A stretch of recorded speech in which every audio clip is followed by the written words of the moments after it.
welcome to Unearthly Upstate. I am Mari. And I'm Matthew. And today we're doing a kind of an easy one. This is definitely a legend. The Hairy Woman of Klipnaki. Klipnaki, yeah, right, yeah. Well, this legend, I'm going to read from the CanaseraGaFestival.com. This was submitted by Ruth Bancroft, and this is the legend of Klipnaki. Around 75 years ago, a young couple lived up in Klipnaki with their 3 daughters. They were simple people. No simple mind you. They just lived in a very simple life on their little farm with none of the amenities that we take granted for these days. So they did not have a telephone. One day, the parents decided to go up to Arkport. They felt their daughters were old enough to stay home on their own for the day. Before they left, they gave the girls instructions on what to do in case someone came to rob the place or something bad happened. They told the girls they were to run right out the back door and stay hidden in the woods in a certain place they all knew until either their mother or father came to get them. When the parents were about halfway to Arkport, there was a terrible accident and they were both killed. At the same time, a chimney fire had set their home ablaze, and the 3 girls did it just as they had been told. They ran out the back door and hid in the woods. The house had burned right down by the time anyone showed up, and everyone thought the girls had died in the fire. It wasn't too much time after that all happened when the farmers would leave their lunch in a cool, shady spot on the edge of the woods while they were doing hay, and when they went to eat at noon, it would be gone. Then clothing started disappearing from clotheslines. There is still an old-timer in Canaseraga who can tell you how, when he was a kid, he had ridden along with his dad when he had to drive up through Klipnaki to check on roads in late spring to see what would need to be repaired after the winter snow and spring rains. They ate lunch in the truck. He says he never liked the crust on the sandwich, and if he had been at home with his mother, she would have made him eat it. But his dad said, what mother doesn't know won't bother her. He threw the crust out the window. He said that no sooner than the crust had hit the ground, some crazy-looking girl in long, tangled hair that had leaves and burrs all knotted up in it came out of the woods, snatched up the crust, and was gone in a blink of an eye. Well, there's still bread. They still know what bread is. Yeah. You know, yeah. So that's the basic legend of the Hairy Women of Klipnaki. Well, where is Klipnaki? Maybe the show. Obviously, it's in New York. Right. Because of the because of our name of the podcast. But Klipnaki is actually a state forest. Isn't it something like 2,600 acres of like hinterland? Oh, yeah. It's 2,600 acres. This is down in Allegheny County, which is got other associations? Oh yeah. Well, we've covered other things in Allegheny County already. Legends and this is just another legend in the area. According to the state.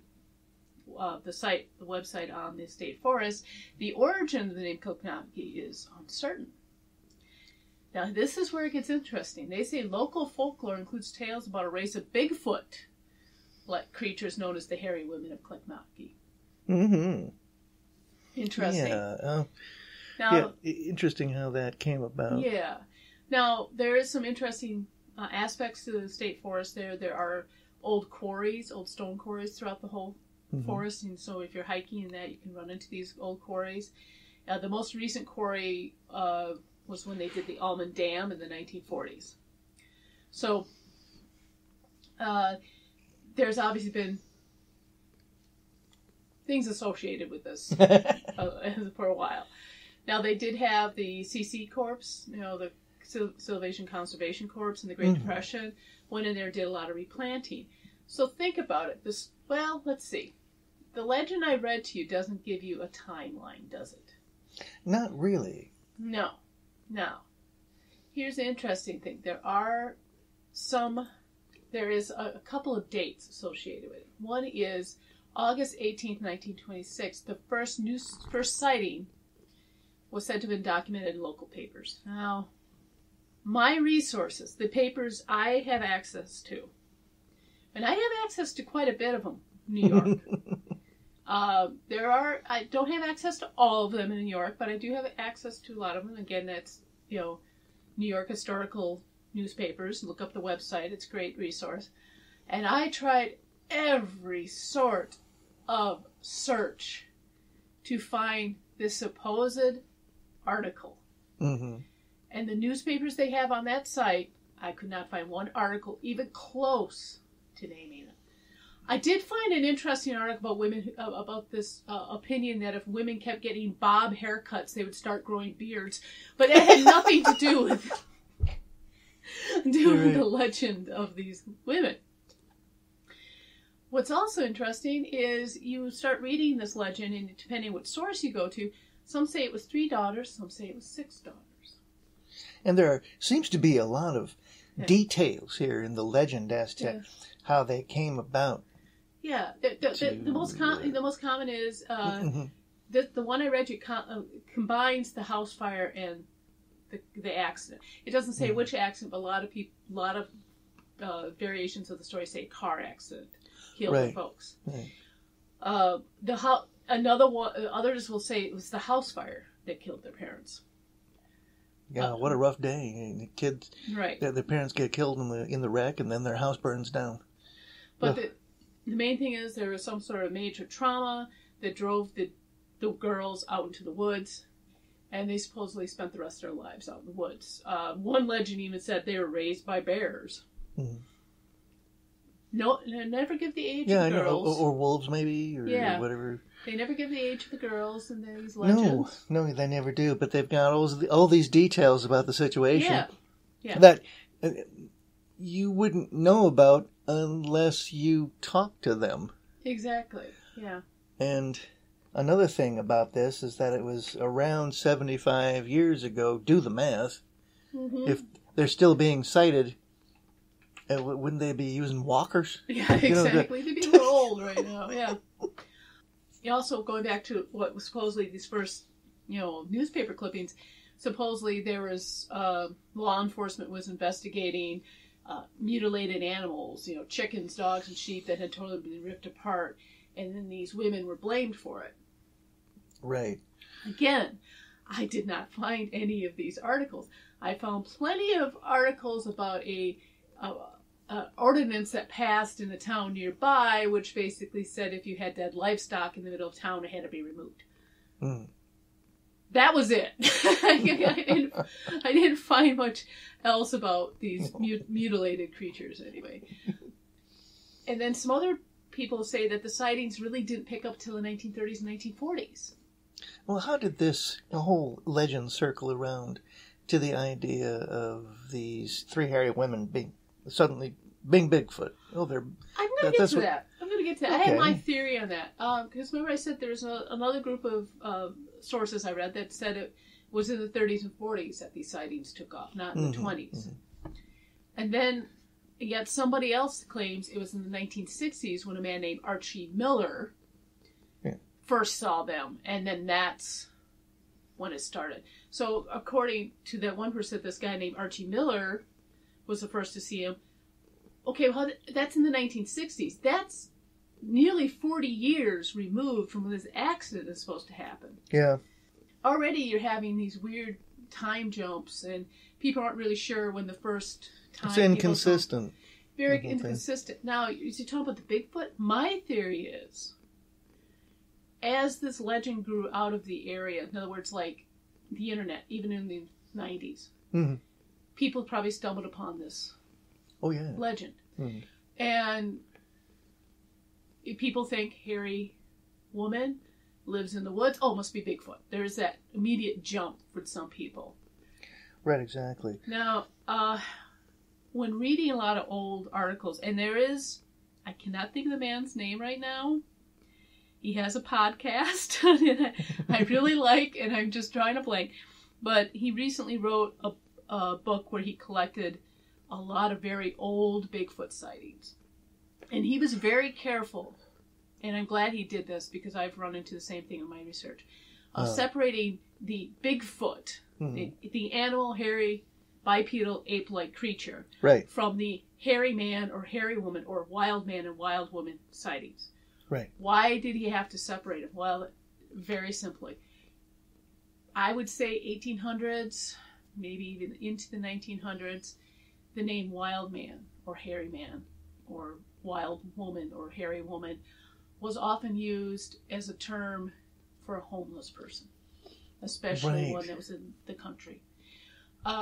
So you get reports of this wild man living on the edge of town, and as you read the report, you realize they're just describing a homeless person or a transient, right? Exactly. Who's living very rough. Yeah, it's just a description, right, of a person who's living rough, right, on the outskirts of town. I mean, outside of the social mores of the community. Mm-hmm. And I've stumbled on a couple where they even know the person's name, and they will say it in the article. Wild man lives here. This is John Smith. He was caught stealing chickens. That type of thing. But there are some people who see those terms and immediately think Bigfoot. They might not even read the rest of the article. No.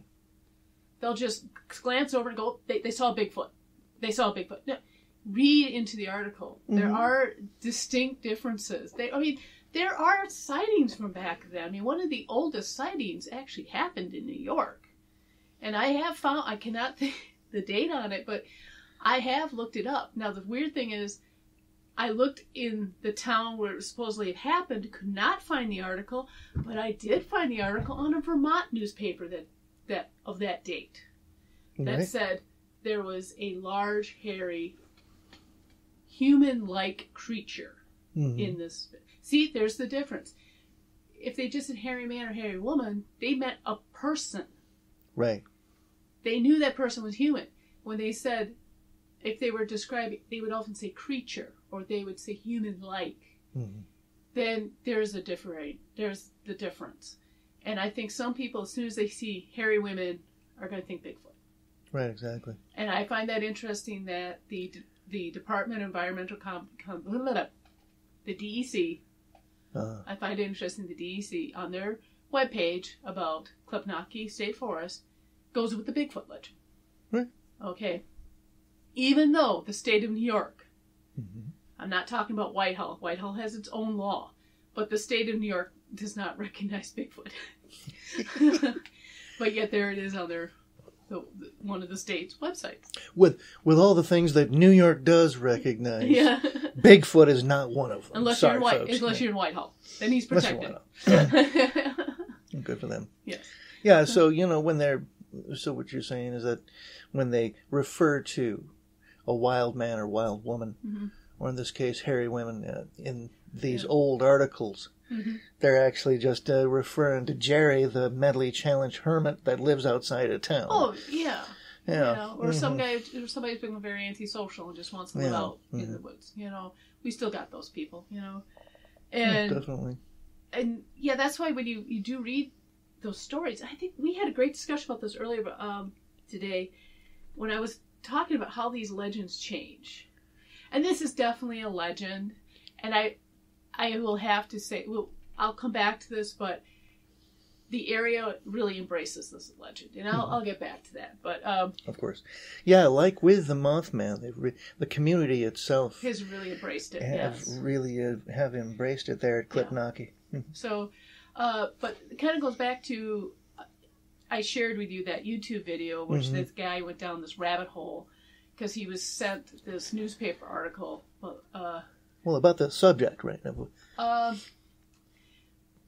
was an outlandish subject. I don't want to go into the whole detail because I don't want to derail it discussing exactly what that subject was. But it was a very clickbaity, attention-grabbing article that was shocking. And this guy went down the rabbit hole trying to figure out if this was a true story or not. And here's the interesting things he found out. One, he found the original article that had just basically been copied and pasted by all these other news platforms, including some, reputable ones you wouldn't expect. Including the mainstream media outlets. The ones you expect to actually research this. And they pretty much copied it word for word. It was just they just copied and pasted. Some would add some details, like they made it look like they did some research or whatever. But for the most part, it was copied and pasted. And his first biggest clue was, why weren't they naming the officials in this article? And that's one of my biggest clues. If I'm reading something online and it sounds really outlandish, yeah, they might name the main subject, like, oh, Jane Smith did this horrible act. But they won't name anyone else. They'll say a police informant, or they'll say some sort of official. They won't give names. They might give a really good description of what happened, but they won't give you the date, and they won't give you the time it happened. And that's exactly what this guy found out when he discovered this original article. It was full of holes. It was very good about naming who supposedly was involved with this and what was happening there and where it was happening, but it didn't name any of the officials that were involved. It didn't give a date and time when these events supposedly happened. So that raised red flags for him. And in his case, as he researched it, the truth behind this particular story was even crazier than the story that was going around.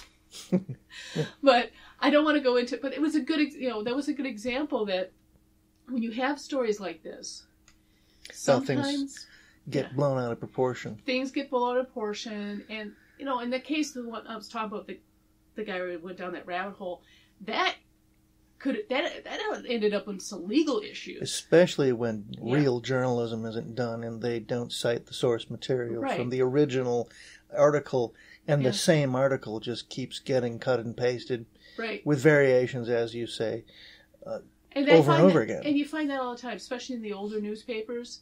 I can do a search. Find it now. Well, you find it now, too. But, like, for example, when I'm doing something on the older newspapers, I might put a name in and a date and a time and bring it up, and I'll get, like, 5 newspapers that had the exact same article. Wow. And that is due to things like the AP, Associated Press. They generate news articles that are just sent out to different news media, and they just publish them. Usually it'll say Associated Press in the byline. Usually it will. So it's easy to see. But in the older newspapers, that wasn't always the case. You would have 5 or 6 newspapers across the state publishing the same exact article, and they got it from the same type of source, but they would claim it as their own. Yeah. So that's where you run into a lot of issues, too. So that's why I was really surprised I couldn't find a single reference in any newspapers from the 1926 all the way to the 60s about these hairy women of Klipnowski. Because I expected to at least find an article from maybe another newspaper somewhere else in the state mentioning this, but that was not the case. So I really think it wasn't until the 90s and the internet, and actually there is one person we do have to blame or maybe praise for actually bringing the legend back. His name was Ryan Dennis. And when he... Isn't he the self-appointed mayor of Klipnowski? I don't know if he is, but he was the guy who, when he started writing for the Canandaigua Town Crier... No, this was somebody else, and he started writing in his teens. Yeah, he was like 10 years old, or 14. 14 when he started writing for this little newspaper there, and he went into the legend. And I really think he's the one who renewed it and really got people interested in it. And I found a great article when he was talking about the lasting effects of him bringing this story back. That's not bad. I mean, I think that was part of it. People started reading, oh yeah, I remember this story when I was a kid, and people started talking about it more. But then as it hit the internet, I think some people just glanced over it, read it quickly, thought, oh, Bigfoot. And now you got Bigfoot thrown in with a story. Well, why it is a legend, and we are talking about it as a legend, and I said the town loves it. Well, they do. In their fall festival every year, they have a hairy woman contest. Oh, and it's Lauren Oliver, who is the official self-appointed mayor of Klipnowski. Yes, and he's the one who runs the contest, if I remember right. Yeah. Yeah, as I understand it, they had everything they needed to make this dedication happen donated to them. Right. From the grant that they received from a donor generously, so that they could make the plaque. Yeah, they have a legend and lore plaque about this. Yes. Yeah, right down to the land that was donated by a couple on the spot. Supposedly on the spot. Yeah. For the land to put the marker on. And it's a annual affair, isn't it? Yeah. I mean, yeah, because they got a legend and lore plaque on that. If you're not familiar with the legend and lore plaques, I think New York is the main state that does it. I think some other states do it. It's from a certain foundation, the William G. Pomeroy Foundation.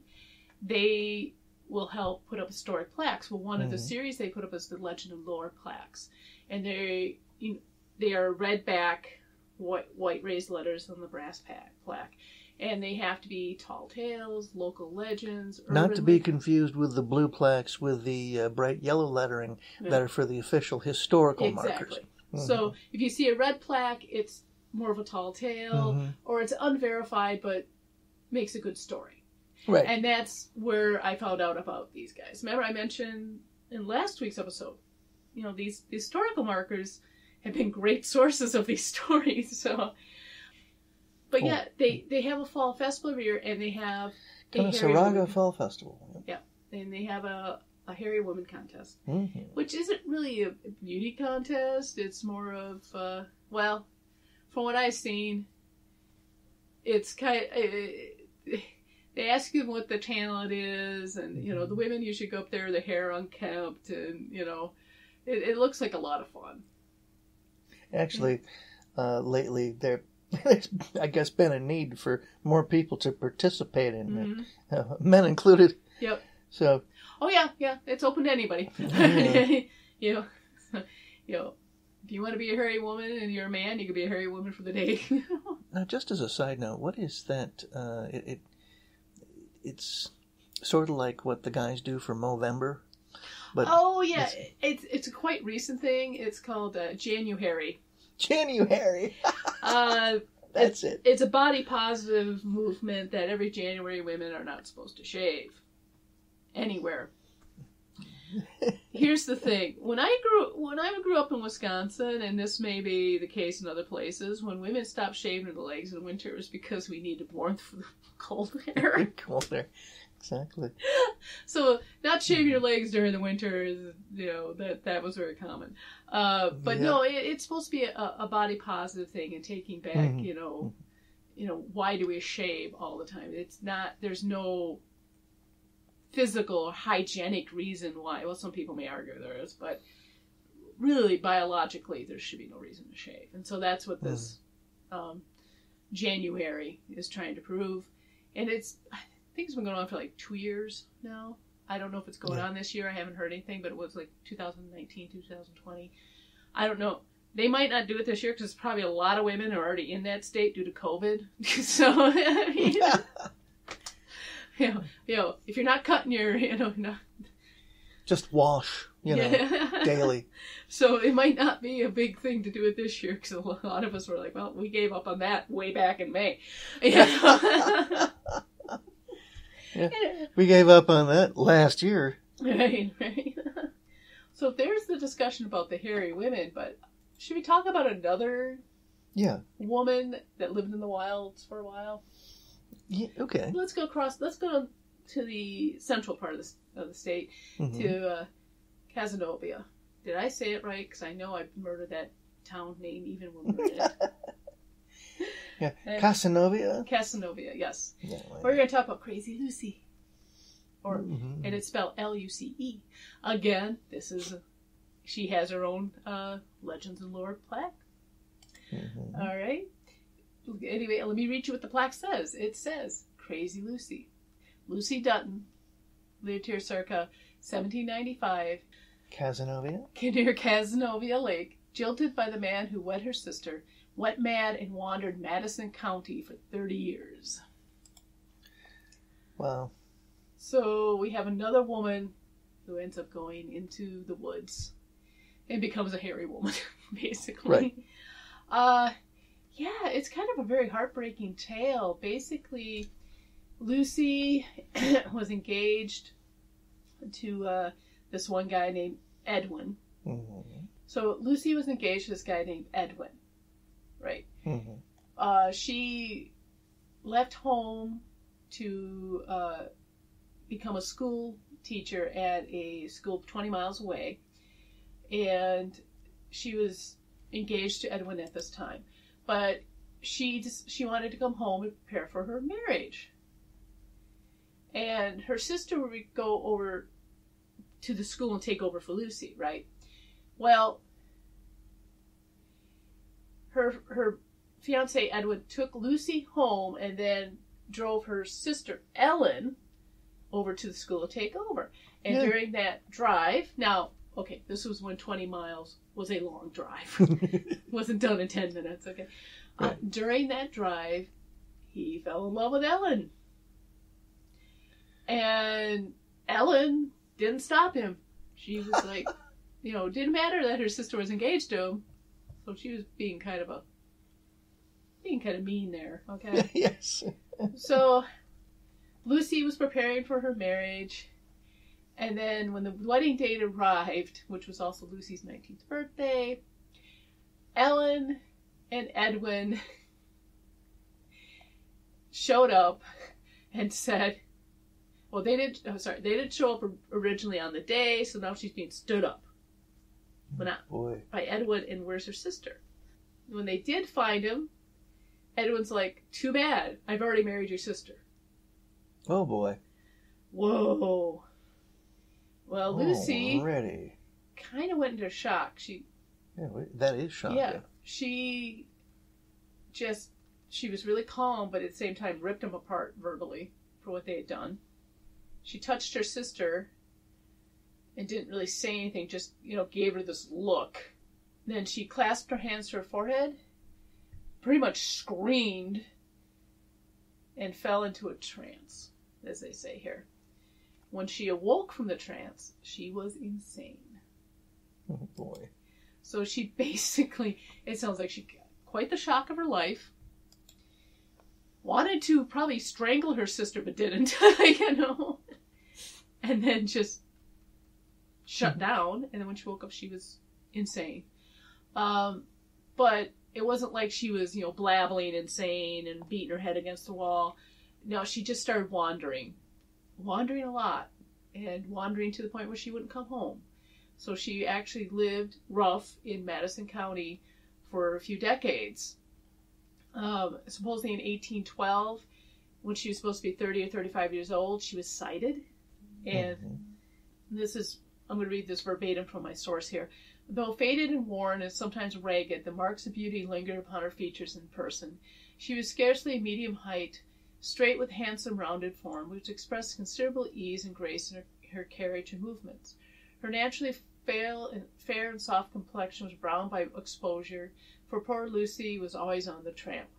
A handsome mouth, lips neither thin nor too full, a delicate Grecian nose, sad-looking hazel eyes, and a forehead neither high nor too low, the perfect feminine forehead. We should judge, formed a face pleasing to look upon, but sadly, because of the deeply troubled expression that was always there, overshadowed with the light of reason. And at all times, whether in action or repose, her soft voice vent to a low, mournful sound and notations between moaning and audible sighs of weariness, resembling the moaning of a child in a troubled dream. So that's really sad when they'd run into her. She still looked beautiful, but was obviously, deeply, deeply bothered. But it sounded like, from what I read about her, even though she was wandering, people still checked up upon her and tried to take care of her, even though she'd wander off again. So it wasn't, not like our hairy women who stayed out in the woods and killed animals and did what they could to survive. It sounded like Luce. She didn't go feral. She didn't go totally feral, but it sounds to me like, there's too old to go feral. There's a trope. Yeah. Of the homeless wanderer woman. I'm thinking of like the crazy cat lady on The Simpsons. Okay?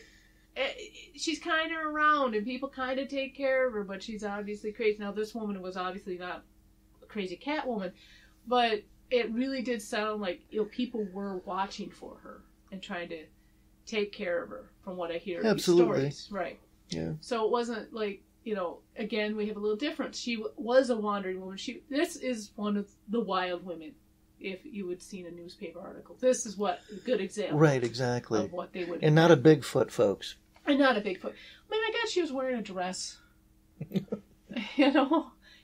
was so patched. It was multicolored.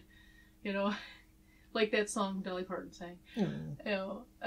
So. What a sad story. Yeah. But Lucy doesn't. She was like either scared of men or didn't want to do anything with men, because if any man came near her, she'd run away from them. So yeah, she was a really sad case. But after 30 years, she was taken ill, and one of her friends took her in, and just before she died, like all reason snapped back, and she suddenly was coherent and sane. So she said she thought it was a dream, that she lived like that for those decades, according to this article. And they gave her they called the priest in and gave her last respects, and she died peacefully. So that is from the Hammond, that's paraphrased from Hammond's 1872 History of Madison County. So yeah. So that's very interesting. I think that's they're both tragic stories, really. They both are.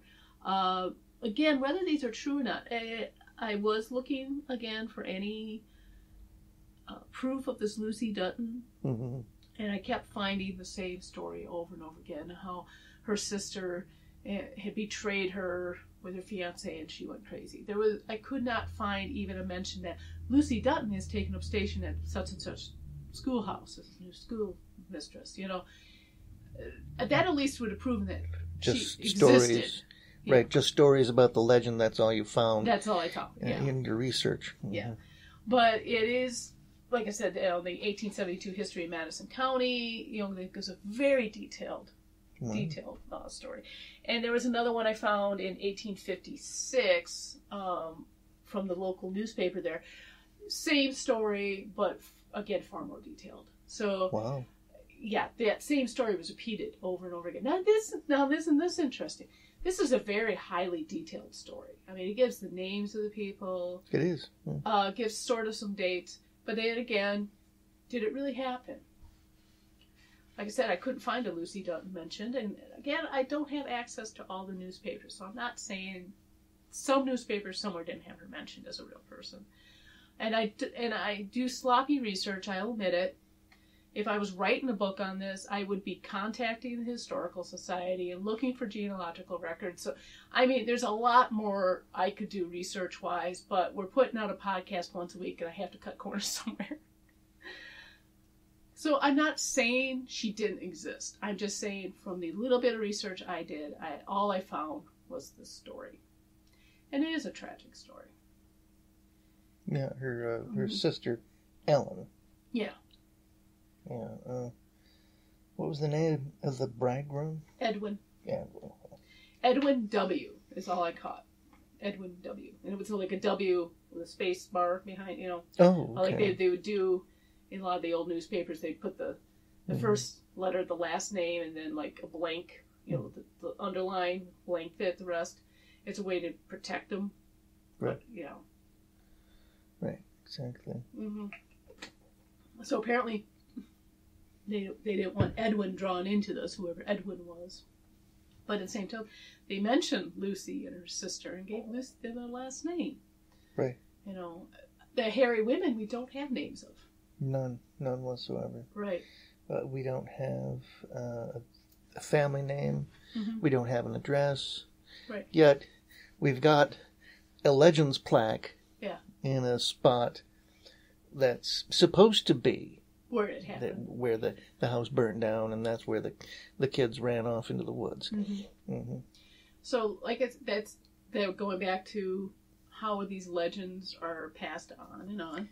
It's interesting how one gets passed with so much detail. I mean, right down to when she got last rites and that, but yet doesn't give us any information. No actual information. Right. No. I mean, I would say, though, it would be easier to find information if this was a true story with the Crazy Lucy story right. than with the hairy women. But, yeah. you know.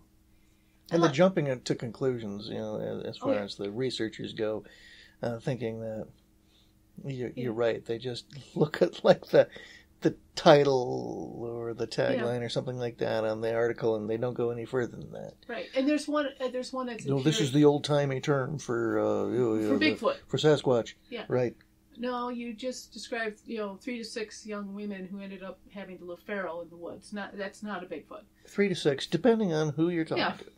Or you're talking about Crazy Lucy, who obviously had a severe mental breakdown, and nobody could keep her settled. Now, it did say she lived in the woods. It's, like I said, that's what it sounded like to me. It's like she would spend some time in the woods, but people would take her in and take care of her. Because they didn't say, even though she was living rough in that, she obviously wasn't unkempt hair, and they were talking about, she was still beautiful, and there was, she was still comely. That doesn't sound like somebody like the hairy woman who was being totally feral. She's not a toothless, wrinkled, old, haggard, No. kind of So person. That's why I think Crazy Lucy is probably more likely this may have actually happened. I think it's more plausible, that legend. And it was probably a situation where people in the town took her in every so often, made sure she got food, made sure she was clean. Yes. Maybe gave her clothes, Yeah, exactly. But knew that, she was having a very rough time. For 30 years, she was having a very rough time. What if it's schizophrenic there? Oh, yeah. I mean, the description is she went to verbally assault them and then suddenly went really quiet and just, ooh, it's kind of creepy. Yeah. But then you get to the hairy women, and it really sounds like, one, if this really happened, this family was already on the outskirts of town. Nobody really knew about them. It kept, Right, exactly. Yeah. And until, and then when the house burned, nobody really checked if the bodies were there. Oh, isn't that interesting? There's a famous case where there was a fire, and the bodies of the children were never found, but they tried to claim the children were burned up in the fire, but yet they've never found any evidence. I can't remember. Was this the Sodder children, I think it is? Yeah. The case? And in this case, no one even looked. They just assumed, well, even in the 1920s, they would have at least sifted through the ash to find the bones. Right. That's why the Sodder children mystery is so strange, is because they didn't find bones. Mm-hmm. They did investigate, and it's on record they didn't find bones, but they said no, the kids burned up in it. They must have burned to ash. Ask a cremation expert how hot it has to be to cremate a body. And exactly, there would have been some kind of remains left. Right. You can't get that. You need a controlled heat to totally destroy the body, and it takes hours. And they could... And a house burning can last for hours, but it's not going to last long enough to do that to a body. And it will not burn hot enough to burn the bones. Exactly. Right. There'd be some kind of charred remains left behind there. So, So I like both these stories. I mean, they're intriguing. They are intriguing, and they show both sides of the tale, But it's interesting that the hairy woman of Klipnaki become Bigfoots. The Crazy Lucy does not. So. Well, Crazy Lucy was so-called was traumatized and just kind of wandering around and being cared for by certain aspects of the community. Yeah. Yeah. Well, I was going to say I agreed with you up till you said taken care of, because those daughters also were traumatized and thrown out. Yeah, but they disappeared. Yeah. Lucy didn't. Right. She stuck around. Well, they disappeared into the woods, but you would think after the fire and people knew that the kids were there... Wouldn't the children come back eventually? Yeah, exactly. But they just assumed, oh no, there was a fire, they're gone. Mm. Yeah. And no search party. No search party, No searches. And I'm thinking 1926, you're right. Yeah, exactly. You're right. They would have looked a little bit. There would have been some kind of effort to find the children in the woods as well. Yeah. Mm-hmm. So, at least, hey, let's go look from the woods because maybe they ran off. Which, but it sounds like, nope. Yeah, place burned down, they're dead. But, Yeah, people just don't behave like that. Yeah. You can't resist a mystery and solving one. Right. So, yeah, I think they would have made some kind of concerted effort to try and find those kids, the 3 to 6 daughters. In the hairy women, all you get is a description of one of them with matted hair. Yeah, and they're never seen in a group. No. There's only like one. If you see them, you see them one at a time. Exactly. And they act very beast-like. They destroy things. And for a while there, too, they were described as bear-like. So maybe they made the transition slowly from human to bear to Bigfoot. I don't. According to the legend. Yeah. But I find that fascinating, and they're 90-plus years old. Yeah. I find that very fascinating, though. How legends can change like that. Mm-hmm. Crazy Lucy didn't change. Her story stayed the same. Exactly. But the hairy women's story has That thing just blew up. Yeah, has been altered. But they're both fascinating stories about women who ended up living rough in the woods. So, well, I think that's it for tonight. Yeah, it sounds like we went back to ghastly again. Yes, so, yes. Enough with the food episodes. That was fun. We did enjoy our holidays, and we hope everybody else did too. Yeah. So, thank you very much for listening to our ghastly podcast. Bye. Thank you for listening to Unearthly Upstate.